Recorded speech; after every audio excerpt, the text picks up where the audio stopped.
বৃশ্চিক রাশির জাতক জাতিকারা কতটা ঠিক সুখে আছে এই সময়তে, সমস্ত কাজেতেই কিন্তু বেশ কিছু বেগ পেতে এই সময়তে বৃশ্চিক রাশির জাতক জাতিকাদের হতে লক্ষ্য করা যাচ্ছে। হওয়া কাজ মুখের দিকে এসে বাধাপ্রাপ্ত যদি হয় তাহলে কিন্তু মনের মধ্যে দিয়ে চরম আক্ষেপতার সৃষ্টি হতে লক্ষ্য করা যায়।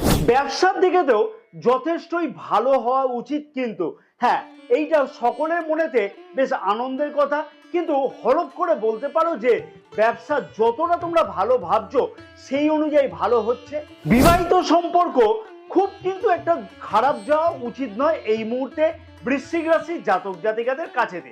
অবিবাহিতদের বিবাহ যোগ এবং বিবাহিতদের ফ্যামিলি প্ল্যান করবার জন্য কোনো চিন্তা ভাবনা এই সময়তে করতে লক্ষ্য করা যাচ্ছে। ভোগ বিলাস সংক্রান্ত সমস্যার মধ্য থেকে কিন্তু যেতে হচ্ছে এই সময়তে, এবং ইলেকট্রনিক্স জাতীয় দ্রব্যের ক্ষয়ক্ষতি অথবা অযথা খারাপ